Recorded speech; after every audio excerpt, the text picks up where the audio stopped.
The rain had been falling for 3 days straight when he came to my border. I smelled him before my sentinels did. Blood and pine resin and something underneath both, a wildness that had no pack behind it, no territory, no name. A lone wolf and a badly hurt one.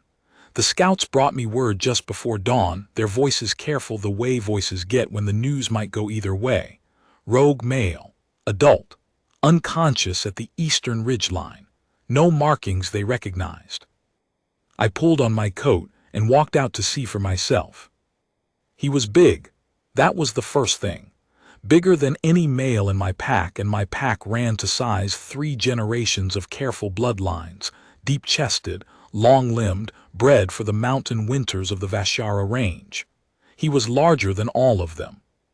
He lay in a hollow between 2 roots, one arm thrown over his face, his shirt soaked through with something darker than rain. The wound was on his left side, low. A blade wound, not a claw. Something thin and precise, the kind of cut that doesn't come from fighting, it comes from an ambush. My second Dava stood at my shoulder. She was a practical woman and had been my second for 11 years, which meant she had learned exactly when to speak and when to simply wait. She waited. I crouched down and pulled back his collar enough to see his neck. No pack mark, no queen's mark, no exile brand, which would have been a circle of 3 lines burned just below the ear. His throat was clean, his skin brown from weather rather than birth, and there was a scar running from his jaw down behind his left ear that was old enough to be silver white against the rest of him. "He's not branded," I said.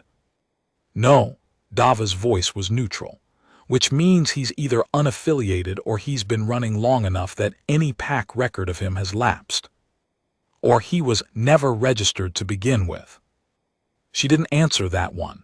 We both knew what it meant if he'd never been registered. It meant he came from somewhere the Queen's law didn't reach, which in the Vashara Range meant he came from the old territories. The unmapped ones. The ones that belonged, in name at least, to King Edric Vor. I looked at the wound again. The angle of it, the deliberate placement. "Bring him in," I said. Dava inhaled, a small sound carefully controlled. "My queen." "He's dying, bring him in." She brought him in. "My name is Saren Vale, and I have been Alpha Queen of the Vashara Reach for 9 years. I took the title at 22 from my mother's hands, and she gave it willingly, which is not how it usually goes. Most transitions are fights. Ours was a ceremony in the great hall with every elder present, and my mother pressing the iron circlet to my head with both her hands steady and her eyes bright. She said later that she always knew it would be me. That I had the particular quality she'd been looking for, not strength exactly, and not cruelty, but a kind of patient refusal to be moved by things that should not move me. I had proven her right mostly. 9 years of border disputes and succession challenges, and 1 attempted coup that ended with the 3 conspirators exiled, and the ringleader choosing to leave the territory entirely rather than face me in the ring. I had governed well. I had kept my people fed through 2 hard winters and 1 year of blight. I had built alliances with the highland clans to the north and the river traders to the west, and I had held off King Edric Vor's encroachments on my eastern border through 5 years of increasingly tense negotiation. Edric Vor, even his name had a quality of cold stone in the mouth. He was older than me by 20 years, which meant he had been king since before I was born. He had absorbed 3 territories in the time I'd been ruling mine, each absorption bloodless in the sense that no armies had clashed. His method was subtler. He found the points of weakness, a pack with an aging alpha, a disputed succession, a debt owed to a merchant house he controlled. He pressed those points with the slow patience of water on rock, and eventually things crumbled, and he moved in to fill the spaces. By the time anyone thought to call it conquest, it had already happened. He had been patient with me, I will give him that. 5 years of patient pressure, envoys arriving with proposals dressed as trade agreements, border adjustments framed as mutual benefits. Marriage proposals, 3 of them, each more elaborate and politically loaded than the last, each declined with careful courtesy. The most recent one had arrived 6 weeks ago. His envoy, a smooth, cold man named Castor who smelled of formality and ambition, had laid the terms out with the precision of someone who has practiced the words many times. A union between my territory and Vor's would stabilize the entire range, he said. My people would have access to Vor's lowland markets, his military protection, his established law networks. All that was asked in return was my formal recognition of Vor as the dominant authority in any combined governing structure. Which was to say, all that was asked in return was everything. I had declined. I had been gracious about it because grace costs nothing and preserves future options, but I had declined. Castor had left with the smile still on his face, which was the part that stayed with me. The wolf's name, when he finally surfaced enough to give it, was Rael. Just the one name. No clan name, no pack affix. Rael, spoken in a voice roughened by dehydration and whatever he'd been through before my border, and then his eyes had closed again and he'd slept for another full day. My healer, an old woman named Bryn who had been with the pack since my mother's time, cleaned and stitched the wound and reported to me afterward with her usual unsentimental precision. The blade had been poisoned, she said. Not lethally, not the kind of poison meant to kill outright, but the slow kind, the kind that muddies the mind and weakens the body and makes a person forget things they should remember. She'd drawn most of it out. There might be residual effects. What kind of residual effects? I asked. Bryn considered. Gaps. He may not remember clearly how he came to be at your border. He may not remember certain things about his recent past. The poison is old Voran alchemy. I've seen it twice before, and both times the person recovered their memory eventually. Weeks, sometimes months. Voran alchemy. I turned that over. Vor's territory was also called the Voran lands in the old documents. The poison had a name. I went to sit with him that evening. Not out of sentiment, at least that's what I told myself. Out of the practical necessity of assessing what exactly I'd brought into my house. He was awake, barely. His eyes were dark, a brownish black that caught the lamplight in a way that reminded me of certain river stones. He watched me come in and didn't move, which told me he either lacked the strength or had enough sense to know that movement would be a mistake. Alpha Queen, he said. His voice was still rough but more controlled. You know who I am.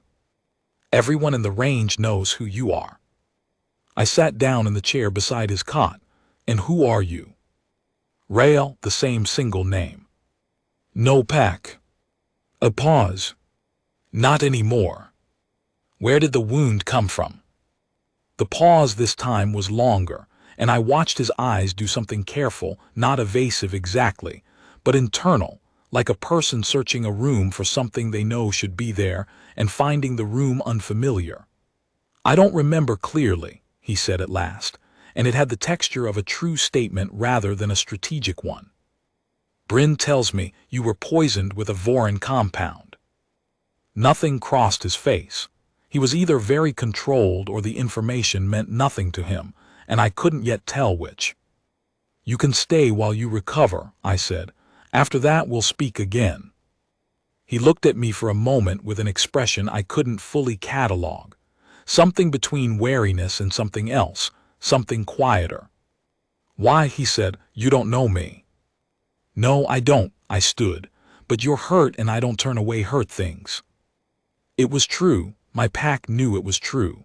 My mother had called it a quality, my enemies called it a weakness, I called it a fact of how I was made. I had never found cause to change it. What I didn't say, and what I wouldn't have said even if I had understood it fully at the time, was that something about him had already caught in me the way a thorn catches fabric, small and particular, impossible to ignore once noticed. He healed fast. Faster than Bryn expected, faster than the wound warranted. By the 5th day he was sitting up. By the 7th he was walking the grounds. By the 10th he was up before dawn, which was when I happened to cross the courtyard on my usual early circuit, and we met by the stone fountain at the center of the yard with the mountains pale and enormous behind him, and the mist still thick on the lower slopes. He was doing something with his hands, some kind of repetitive motion, his fingers working through a sequence I didn't recognize. When I stopped to watch, he looked up without alarm, which meant he'd heard me coming, which meant he was more recovered than I'd assessed. "What is that?" I asked. He looked down at his hands as if slightly surprised by the question. "Something my mother taught me, a settling exercise, for when the wolf side is restless." His wolf side. I felt something in me adjust, a small recalibration. His wolf side suggested a dual nature fully inhabited, not the half-suppressed thing some wolves carried, the kind who live in human skin primarily and shift only under duress. He wore both sides openly. "Does it work?" I asked. "Most of the time." He paused. "Your territory is calm, it helps." That was a strange thing to say, not false, but strange in its precision, as if he could feel the quality of a place the way a musician can feel the acoustics of a room. I stored it away. We stood together in the mist for a while without speaking, which should have been awkward and wasn't. That was the day I began to understand I was in some trouble. It was Moth who decided everything, in the way that Moth always decided things, by simply acting with complete serenity on whatever she felt was correct and leaving the rest of us to adjust. Moth was my cat. She was a silver fey cat, which is to say she was not entirely natural. Fey cats come from the border territories where the old magic still runs thick, and they carry a quality of will that regular cats don't have. They cannot shift, they have no pack bond, they answer to no authority except their own considered judgment. Moth had appeared at my window 3 years ago and simply moved in, and I had accepted this because contradicting Moth was not a productive use of anyone's time. She was about the size of a large rabbit. She was opinionated, imperious, and possessed of a tactical intelligence that I suspected exceeded my own in several key domains. The morning of Rail's 11th day in my territory, I came down to the great hall to find Moth seated in the precise center of his broad back, perfectly upright, her tail curled around her feet, her expression one of satisfied authority. He was on his hands and knees, or had been, but now he was frozen, absolutely still in the posture of a man who has discovered a small sovereign, has claimed him as territory, and is very carefully deciding how to respond. My sentinels in the hall were watching with expressions ranging from suppressed amusement to outright delight. Moth turned her head and regarded me with the particular quality of green-eyed attention that meant she had already made her assessment and found it satisfactory. "She's been there for 10 minutes, my sentinel Kale reported, with the careful neutrality of someone working hard not to laugh. Rail turned his head very slowly toward me. His expression was a composition I hadn't seen on him yet, the wariness he always wore, yes, but underneath it something almost helplessly amused. "Is she?" he started. "Don't move suddenly," I advised. "I wasn't planning to. She'll let you know when she's done." "How?" "She'll leave." He processed this. Then, with enormous deliberateness, he lowered himself the rest of the way to the floor and lay flat on his back, Moth riding the transition with complete aplomb, settling herself on his sternum with the manner of a general reviewing territory she has successfully captured. He looked up at the ceiling. Moth looked down at him. After a moment she began to purr, a sound like a small mill working, and he closed his eyes and his shoulders dropped the particular way shoulders drop when a person has been carrying something a long time and has, for a moment, put it down. I felt the thorn catch deeper. He told me pieces of it over the following days, not all at once, not in order, the way memory surfaces when it's been poisoned and is slowly clearing. He had been in Vor's eastern territories. He had been there for reasons he still couldn't access fully. The Vorin compound had taken that clarity with it, but the emotional residue was fear, and before that, something that felt like a cage. He remembered a room with stone walls and a ceiling too low.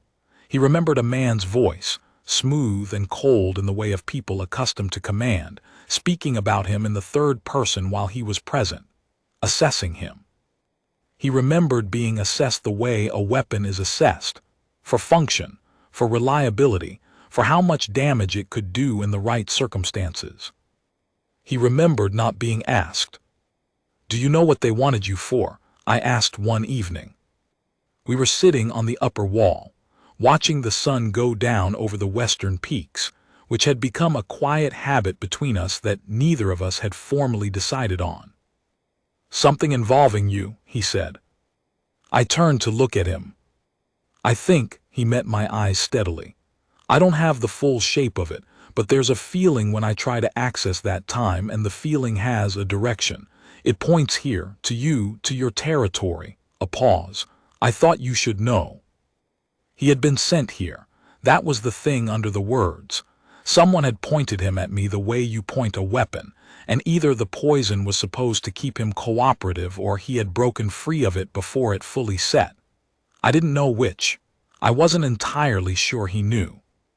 The smart thing, the political thing, the thing my mother would have cautioned me toward, was to have him removed from my territory while I investigated, to keep him at arm's length, to treat the situation with the strategic coldness it warranted. "Tell me about the room," I said instead, "the one with the low ceiling." He looked at me for a moment, then he told me. 6 weeks after Rael arrived, Castor came back. He arrived with a formal escort this time, 12 riders, all in Vor's gray and silver, all wearing the face of people performing a careful diplomatic protocol. He requested a meeting. He was given one. I received him in the great hall with Dava at my right hand and my senior pack at my back, which was the traditional arrangement for formal addresses. Castor was impeccably dressed and smelled of expensive formality, and a careful, controlled excitement he was doing his best to conceal. He opened with pleasantries. He had been briefed on them well. They were precise and culturally correct, and lasted exactly long enough to not be rude before he reached the actual matter. "King Vor extends his continued regard for Queen Saren's governance," he said, "and he notes with interest that she has recently extended sanctuary to a wolf of unknown affiliation who arrived at her border some weeks ago." There it was. My territory's hospitality practices are not a matter of Vor's concern, I said.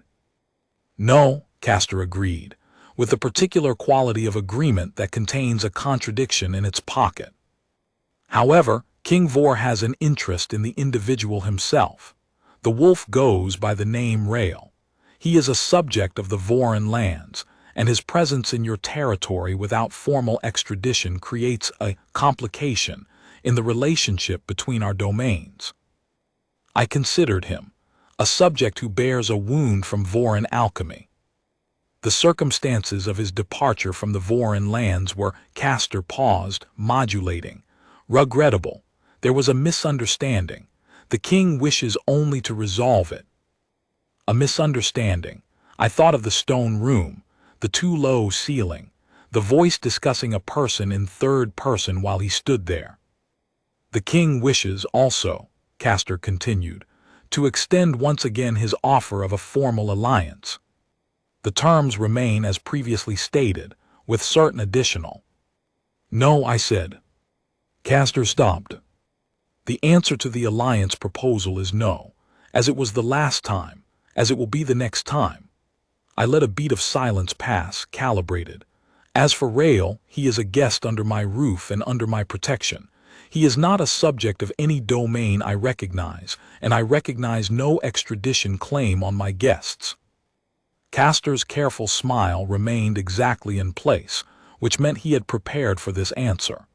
The king anticipated the queen's response might take this shape. He asked me to convey that he has other means of encouraging cooperation. The word encouraging sat in the air between us. Castor let it sit there. "I'm sure he does," I said pleasantly. You'll be given hospitality for the night and an escort to the border tomorrow morning. After he left the hall, Dava stepped close to my shoulder. He'll report back that you're protecting the wolf personally. I know. Vor will take that as a declaration. I know. My queen.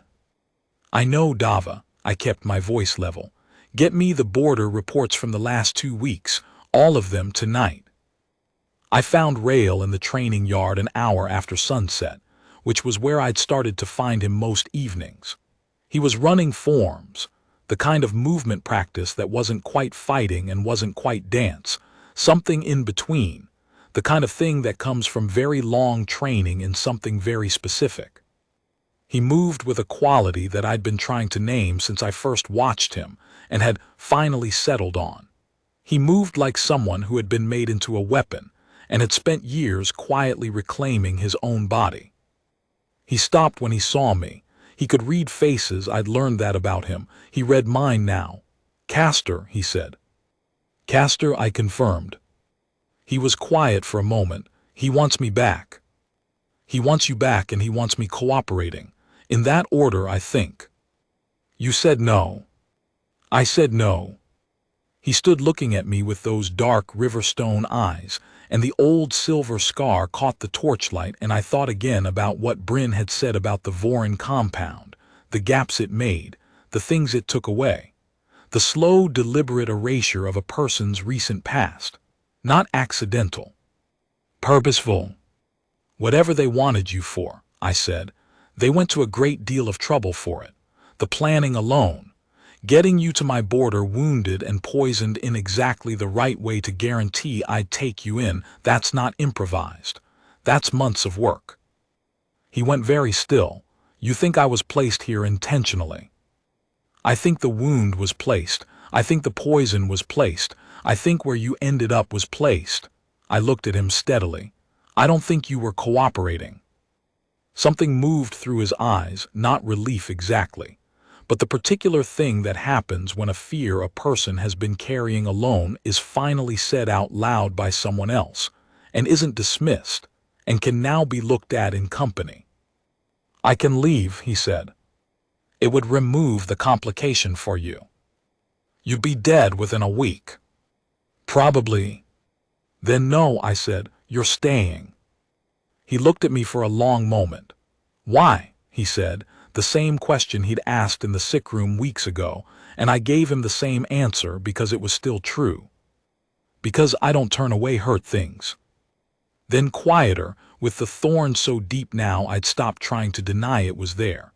And because whatever they built in that stone room, I don't think it's all of you. I think there's more. He was quiet for long enough that the torches shifted in a small wind off the mountains. Then he said, there is. The attack came 12 days later. Not an army. Vor was too careful for armies. It came as a precision operation. 8 operatives in dark clothing, no insignia, entering from the eastern pass at the 3rd hour of the night. They had maps. They knew the patrol rotations. They had Vorin alchemy in small vials on their persons, not the memory-clouding kind but something sharper, something designed for quick incapacitation. They got through the outer wall. They didn't get far. What they hadn't accounted for was moth. I know how that sounds. A silver feycat the size of a large rabbit against 8 trained operatives in the dark. But feycats carry the old magic in their bones, and their senses run on different principles than anything bred for practicality. Moth was at my door at the 2nd hour, which was an hour before the operatives entered the pass, sitting there with every hair on her body at precise attention, her green eyes wide and perfectly still. I had learned to read Moth. I had the pack moving quietly to defensive positions within 6 minutes. When the operatives came through the inner gate, they found it sealed and held, and the full weight of my senior pack arrayed in the dark, with the calm patience of people who have been expecting exactly this. The fight was brief and asymmetric, and ended with 6 of the 8 in my cells, and 2 in the courtyard, tended by Bryn for injuries that were serious but survivable.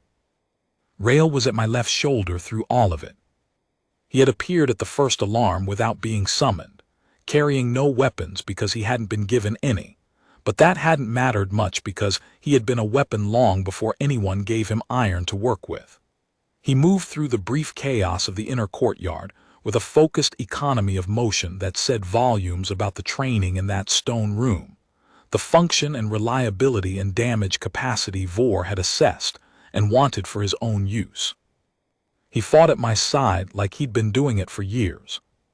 Afterward, in the courtyard with the torches lit and the all-clear given and Dava issuing calm orders to the cleanup and Moth sitting on the fountain wall watching everything with the expression of someone whose predictions have been confirmed. He stood beside me, and we both looked at the night, and neither of us said anything for a while. "They'll come again," he said. "Yes." "More of them next time." "Yes." He was quiet. Then I remember more of the stone room. I waited. They told me what I was for. His voice was level, the words placed carefully like someone walking across ice. Not you specifically, not your name, but the type. They said an alpha queen with a soft heart makes a predictable shelter. She takes in strays. She doesn't ask enough questions. They said if I arrived at your border wounded and lost, you'd bring me in, and once I was inside your walls, I'd be leverage. He paused. They were going to wait until I was trusted, then use me to pressure you, trade me my cooperation, my presence inside your walls for your agreement to the alliance. He turned to look at me, and his eyes were doing that careful internal thing again, searching. They chose me because I was already shaped for it, already built for following orders in that particular way. They thought the poison would hold long enough. I held his gaze. Why didn't it? The question sat there. He seemed to actually think about it. "Your cat," he said. I blinked. The morning she came and sat on me, a slight incredulous quality in his voice, as if he still hadn't quite made peace with the fact. The poison works on will. It suppresses it. It makes you compliant in a way that feels like preference, like you want what they tell you to want. He looked at Moth, who looked back with the serene authority of one who has already understood everything and is simply waiting for the rest of us to catch up. But she sat on me and she purred, and she looked at me like I was exactly what I was and it was fine, and something broke. Some part of the working came undone. I don't know why. I don't think fey cats are supposed to be antidotes to Voran alchemy. I don't think anyone told Moth what she was supposed to be, I said. Something shifted in his expression, that quality of weight being set down, quiet and enormous. "I was going to tell you," he said. "Before tonight. I was building up to it. I didn't know how to say that I had been sent here as a weapon against you by someone who read you right, who understood your nature clearly and turned it against you." A pause. "And I didn't know how to say that being here, being in this place where you are, has been the opposite of what they intended. It has been the first thing in years that has felt like." He stopped. "Like what?" I said. He looked at me for a long moment in the torchlight with the mountains huge and dark behind him. "Like being a person," he said, "rather than a thing." I sent Castor back with a message. I drafted it with Dava and my senior advisors over 2 days of careful deliberation, weighing every word for diplomatic weight and political consequence, and the precise quality of refusal that closes doors without burning them. It was a careful, professional, thorough piece of diplomatic writing. Then I threw it out and wrote my own version. It was shorter. It said, in essence, "I know what was done, I know who ordered it, and I am keeping what was placed in my keeping because it is no longer yours. The territory of the Vashara Reach does not recognize any claim on the wolf called Rail, who has declared his intention to remain here under his own free will, which is a thing he has again in full. Any further incursion into my territory will be treated as an act of war and responded to accordingly. My alliance answer remains no. It will remain no." I signed it with the iron seal, the real one, the one that means this is not a negotiating position. Castor received it with the same smooth, controlled smile, and left. And I stood on the wall and watched the 12 riders go down the mountain road in the gray morning light, and felt the clean, definitive quality of a decision that has been made and cannot be unmade. Dava appeared at my elbow. Vor will not accept this. No. There will be consequences. Yes. My queen. A pause, and in it the weight of 11 years of working beside me, of knowing exactly how I think and how I decide. You're sure? I watched the riders get smaller. Behind me I could hear the pack beginning their morning routines, the familiar voices, the smell of breakfast fires starting, someone laughing at something across the courtyard. My territory, my people, the particular gravity of a place that has been tended for a long time by people who love it. I'm sure, I said. The formal challenge came 4 weeks later. Not an attack this time. Vor was too political for direct attacks, now that I had named what was happening. He issued a formal territorial claim, which in the law of the range was a declaration requiring response. He cited 5 years of what he called unresolved encroachments, which was a legal fiction supported by documents his court had likely been preparing for years, kept in readiness for exactly this use. He also requested through the formal challenge mechanism a personal meeting, neutral ground, his envoys and mine to oversee, standard protocol. I accepted, because refusing a formal meeting makes you the aggressor in the legal record, and the legal record matters, and I was not going to give him that.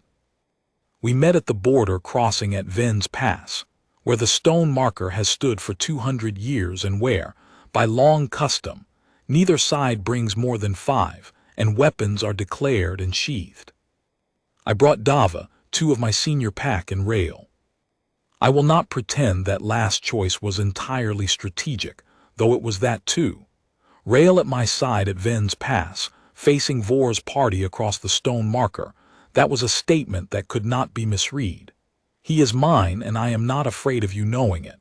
It was direct in the way I had decided, after 9 years of careful indirectness, that some things needed to be. Vor was older than I'd expected from the portrait his envoys always seemed to reference, or perhaps the portrait was old. He was a tall man, lean in the way of people who have never had to work for their meals but have the discipline to maintain themselves for political reasons. His hair was iron gray. His eyes were gray-blue and cold in the manner of deep water, not unkind exactly, but entirely without warmth, which is different from cold. He looked at Rail first, a long, flat assessment, then at me. Queen Saren, he said. His voice matched his eyes. Controlled, precise, carrying authority the way water carries temperature, not forced, simply present. King Vor, I said. I see you've brought my property. Beside me, Rail was utterly still. I've brought my pack, I said, all members of it. A slight pause. Vor looked at me with the expression of someone reassessing, not surprised exactly, but recalibrating. You're making a claim, he said. I'm stating a fact. He was built in my territory. His Vor paused, choosing. Particular qualities were developed under my resources. He is Vorin work. He is a person, I said. He was born, not built. Your alchemy altered him, it didn't make him. The distinction matters. Does it? To me it does, and to the treaty law of the Vashara range, which I'd encourage you to consult before your lawyers cite encroachments to me again. Vor was quiet.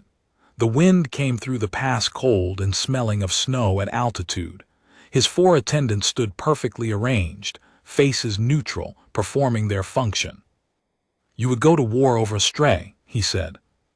I would go to war, I said, over my territory and my people, and my right to govern both without being managed from a distance by someone who finds my nature predictable and useful. I let a breath of quiet sit there. I would also go to war over the wolf standing at my left hand, yes, because he's mine and I'm his, and the claim runs both directions, which is how it works when it's not a transaction. Vor looked at me for a long moment. Something moved in his cold eyes, not softening. Nothing so simple as that, but a genuine recalibration. He was, whatever else he was, intelligent. The formal challenge process will continue, he said, through the legal mechanisms. As it should, I said. I'll be ready. I imagine you will be. He turned and walked back toward his side of the marker without the ceremony of a formal close, which told me he was genuinely thrown and didn't want me to see the full extent of it. His attendants followed in precise order. I watched them go. Dava exhaled quietly beside me. One of my senior pack made a small controlled sound that might have been relief. Rail said nothing. He was watching Vors retreating back with an expression I could finally read without effort, not hatred, not triumph, but the particular quality of a person who has survived something and is now, for the first time, standing in the open air on the other side of it. I put my hand on his arm briefly, just a touch. Just to say, "You're here, I see you," we're both still standing. He looked down at my hand and then up at me, and there was a light in his face that I thought had probably been there all along underneath everything they'd poured over it. And I was glad, in a way I couldn't have explained and didn't try to, that I had been the one to get to see it come back. That night, in the quiet of my study with Moth installed on the back of my chair, and the fire low, and the first snow of the early season tapping at the window glass, Rail told me the rest of it. Not all the gaps were filled. Some of the Vorin compound's work was permanent, and there were months of his life in that stone room that he would never fully recover. But he told me the shape of it, how he had been taken from an unaffiliated pack in the eastern unmarked territories when he was young, how the conditioning had happened over years, slow and careful and always framed as something else, as training, as preparation, as care. He told it without bitterness, which I thought was the bravest thing I'd ever heard anyone do. He told me what he remembered wanting before the stone room, small things, mountains, movement, the particular quality of early mornings before anyone else was awake. "Like the fountain," I said. He looked at me. "Like the fountain." Moth stood up on the back of my chair, stepped delicately onto my shoulder, walked down my arm, and planted herself in his lap with the finality of someone who has rendered a judgment and considers the matter settled. He looked down at her with the helpless, incredulous, entirely genuine warmth that I had been watching him learn to allow himself, and she looked up at him with her green eyes and her purr like a small mill working, and the snow came down outside the window, and I thought, this is what Vor couldn't calculate. This, the small warm things, the cat in the lap, the memory of mountains. The thorn in my chest that had been catching and catching since a rainy dawn at the eastern ridge, and had grown, quietly and without permission, into something that held. "I want to stay," Rail said, not to me specifically, to the room, to the fire, to Moth, to the fact of being somewhere he could say it. "Then stay," I said. "It will complicate things for you." "Things are already complicated. I prefer them complicated with you in them." He looked at me, and I looked at him, and Moth purred between us with the authority of one who has managed this entire situation from the beginning and finds the outcome satisfactory. Outside, the snow came down on the Vashara Range, on the stone walls and the mountain roads and the border marker at Ven's Pass, on the territory I had governed for 9 years, and would govern for as long as I had the strength, and the will and the stubborn refusal to be moved by things that should not move me. The fire burned low and warm. The world outside was cold and complicated and not going to get simpler.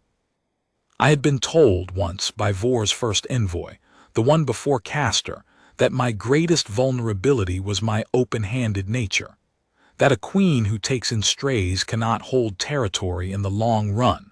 That sentimentality is a door enemies walk through. I had considered that for years, turned it over, held it up against the evidence of 9 years of governance and found it, finally, insufficient. What I had taken in at the Eastern Ridge was not a liability. It was not leverage. It was not a wound. It was a wolf who had been made into a weapon and had refused, at the cost of nearly everything, to stay one, and who had come to rest in my territory like something that had been moving a very long time and had finally found the place where it was allowed to stop. That was not a weakness. That was how a queen stays. The legal challenge took 4 months. Vor's lawyers were thorough, mine were better. I had spent the autumn preparing, and I had spent it well, and when the tribunal of the Range Council met in the Lowland Hall at Vern's Crossing with representatives of every territory in attendance, I presented the case in full, including the operative report and the recovered vials of Vorin compound and the testimony of Bryn, who had treated both the wound and the poison, and 3 of the 8 operatives who had decided, in the weeks since their capture, that their loyalty to Vor's retribution was less compelling than the terms I offered them. Vor sat across the long table from me for 2 days of proceedings. He was unchanged, still controlled, still precise, still carrying that deep-water cold. But he was also, for the first time, on the wrong side of the legal record, and the legal record, as I had always known, mattered. The tribunal ruled in my favor on the territorial claims. It ruled, also, that the use of Vorin alchemical compounds on unwilling subjects was a violation of Range Treaty, and imposed conditions on Vor's territory accordingly. He accepted the ruling with perfect composure. He stood, inclined his head to the tribunal, looked at me once across the long table with those cold gray-blue eyes, and left. Dava, beside me, exhaled, a long, controlled release of something that had been held for a very long time. "That's not over," she said. "No," I said, "but it's different now." Different was enough. Different was what I could work with. I was patient. I had always been patient. I could tend a different future the way you tend a territory, carefully, with attention, 1 season at a time. I found Rail that evening at the fountain. Not the one in my courtyard, but the one in the town square, the public one with the carved stone basin, and the 3 fish that the sculptor 3 generations back had given slightly skeptical expressions. He was sitting on the rim of it in the early dark of the winter evening, watching the townspeople pass, and he looked like someone who had not yet gotten used to being in open public spaces and was practicing, quietly and with discipline, the same way he practiced everything. Moth was on his shoulder. She was riding him with the posture of a general reviewing satisfactory terrain, and 2 children from the town had stopped to look at her with wide eyes, and he was tolerating all of it with the careful, genuine warmth I had watched grow in him over months, the way something grows in good soil, slowly, with patience, and without any doubt about the direction. I sat down beside him. The children scattered, came back, scattered again, the way children do. "The tribunal ruled," I said. "I heard," he looked at me. "How do you feel?" It was a very particular question, the kind he had learned to ask over months of being here, not asking for information, asking because he wanted to know. "I feel like it's not over," I said, "and like that's all right." He nodded. "It won't be over for a while." "No," I looked at the skeptical stone fish, "but I've been governing this territory for 9 years and it's never been over. Things are always not over. The question is just who's at your side for the part that comes next." He was quiet for a long moment. Then he looked at me in the lamplight of the winter square with the snow beginning again and Moth between us on his shoulder, and the children orbiting at a respectful distance, and the mountains enormous and patient above the town, and he said, "I'm at your side." Simple, direct, without qualification or condition or the particular care of someone managing what they say. I looked at him. "I know," I said. Moth turned her head and regarded both of us with the green-eyed equanimity of someone who has understood this was the destination for quite some time, and is pleased to find the travelers have finally arrived. The snow came down, the fountain ran, the mountains held. We stayed. The legal aftermath was quieter than I expected. Vor did not strike back immediately. That was his way. He had always preferred patience to reaction, and a ruling from the Range Council was the kind of thing that required patience in response, not a counterstrike that would simply produce another ruling against him. He was too intelligent for that. He would wait, recalibrate, and come at the problem from a different angle in a different season. I knew this. I prepared for it. And in the meantime, I had work to do, which was the nature of governing. The work does not pause for external drama. I spent the winter reviewing the eastern border agreements with fresh eyes, because Castor's mission had shown me exactly how my border had been read from the outside. Its gaps, its assumptions, its places where my open-handed nature had left the latching unlatched. Not to change the nature of who I was, because that was not something I was prepared to do and had never found reason to do, but to understand it. To know which doors opened in and which opened out, and to choose more deliberately which ones to leave unlocked. Rail helped with that. He had a quality I had not known I needed until I had it. He understood threat from the inside out. He had been built as a threat, trained to see other people's territories the way a hunter sees a landscape. Every gap, every soft approach, every place where the ground would hold weight and where it wouldn't. He had spent months in my territory learning it from the other direction, learning what I had built and why and the particular logic of how my pack operated, and he brought both perspectives to the table in a way that was, practically speaking, extraordinarily useful. He also argued with me, which was new. Not constantly. He had not even now entirely lost the careful quality of a person who had learned that speaking without permission had consequences. But when he thought I was wrong, he said so. Quietly, directly, with the patient precision of someone who has practiced the words first to make sure they're worth saying. It was never defiance. It was something more like trust. The particular trust of someone who has decided that the person they're speaking to can handle the truth and should be told it. I found this deeply satisfying in a way I hadn't predicted. The first time he told me I was wrong, genuinely disagreed with a decision I'd made about the Eastern Patrol rotations, laid out his reasoning clearly and without apology, waited for my response with his eyes steady on mine. I had looked at him for a moment and then said, "Show me." He showed me he was right. I adjusted the rotations. Afterward, Dava found me in the map room and said, "With 11 years of studied neutrality, he argues with you." "He does," I said. "The last person who argued with you got exiled." "The last person who argued with me was trying to take my territory. There's a difference between disagreement and betrayal." I looked up from the map. I'd rather have people who tell me when I'm wrong than people who let me stay wrong. Dava considered this for a moment, then she said, "He's good." "Yes," I said, "he is." She returned to her work and I returned to mine, and neither of us said anything else about it, because we were practical women and we had already understood each other perfectly. Spring came late to the Vashara Range, the way it always does, grudgingly, as if the mountains have to be convinced 1 degree at a time that warmth is not a threat to their dignity.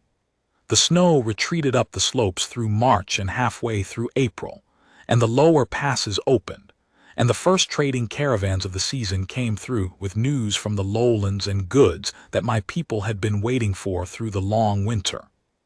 With the caravans came a message from Vor. Not from Castor this time. From Vor directly in his own hand, sealed with his personal mark. It was brief, which surprised me. Vor's communications were usually architectures. Many rooms, careful corridors, the important things in the center where you could only reach them after walking through everything else. This was 4 sentences. He acknowledged the tribunal ruling. He withdrew the territorial claim. He noted, in a single spare sentence, that the methods employed in the previous year had been, and here he used a word that was not quite an admission, but was as close to one as I suspected Edric Vor had come in 40 years of governance, inadvisable. And he expressed, in the final sentence, a willingness to revisit the alliance question on different terms at some future date of my choosing, if I was ever so inclined. I read it 3 times. I showed it to Dava, who read it once and then looked at me with an expression that contained several questions. "It's not capitulation," I said. "He's not capitulating, he's repositioning." "Yes," Dava agreed, "but he's repositioning from a place of less leverage, which is not where he expected to be." "No," I folded the letter, "I imagine it isn't."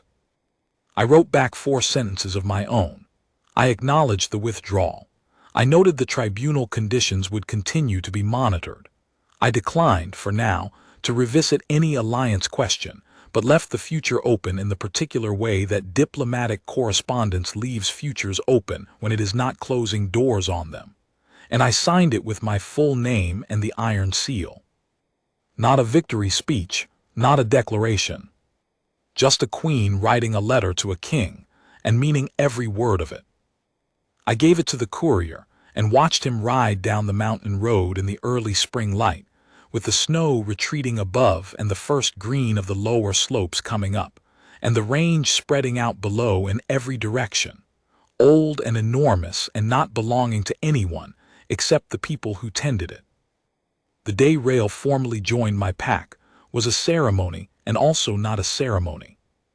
In the formal sense, it happened in the great hall on the first full moon of spring, with the elders present and the traditional words spoken, and the pack bond acknowledged in the way it gets acknowledged, not by my command, not by declaration, but by the quiet consent of every person in the hall, a recognition that passes between pack members like warmth passes between people standing close. You cannot force it. You can only create the conditions and let it happen or not happen. It happened. I had not been sure it would. Pack bonds are organic things, and my pack had known this wolf for less than a year, and he was large and quiet, and came from outside their traditions, and carried in his body the evidence of things done to him that made some of my older pack members careful in ways that had nothing to do with hostility. I had not pushed. I had let it develop the way it developed, on its own timeline, in the ordinary way of shared meals and shared work, and the 1,000 small, unremarkable interactions that constitute a life lived together. But pack bonds are also honest things. They don't form around people who have not earned them, and they form readily around people who have. Rail had spent a winter earning his, not through strategy or performance, but simply by being consistently and genuinely what he was, careful, direct, competent, warm in the particular quiet way of someone who has rediscovered warmth and does not take it for granted. The bond came through cleanly, with a quality that made the elders blink and several of my younger sentinels look at their hands like they'd felt something pass through their fingers. Afterward in the yard, Kale, my sentinel who had been first to report Moth's occupation of Rails back all those months ago, and who had developed over the winter a straightforward, uncomplicated appreciation for the new pack member, clapped him on the shoulder with the force of someone who has forgotten to calculate their own strength, and said, "Welcome, finally." Rail looked at him with the warmth that had stopped needing practice months ago. "Thank you." Moth, present as always when anything significant happened, surveyed the yard from her position on the fountain wall, tail wrapped around her feet, expression indicating that this had been the plan from the beginning, and she was pleased to see the rest of us had managed to execute it correctly. I stood to the side and watched and felt the quality of fullness that comes when something that has been moving toward its right shape finally arrives there. The territory around me, the stone walls and the mountain air, and the people moving in the courtyard with the ease of people who belong where they are, was exactly what it had been the morning I woke at dawn to the news of a wounded wolf at the eastern ridge. It was also entirely different. Both things were true. That's the nature of tended things. They stay what they are and they become something more, and the becoming doesn't replace the staying, it adds to it, layer on layer, season after season.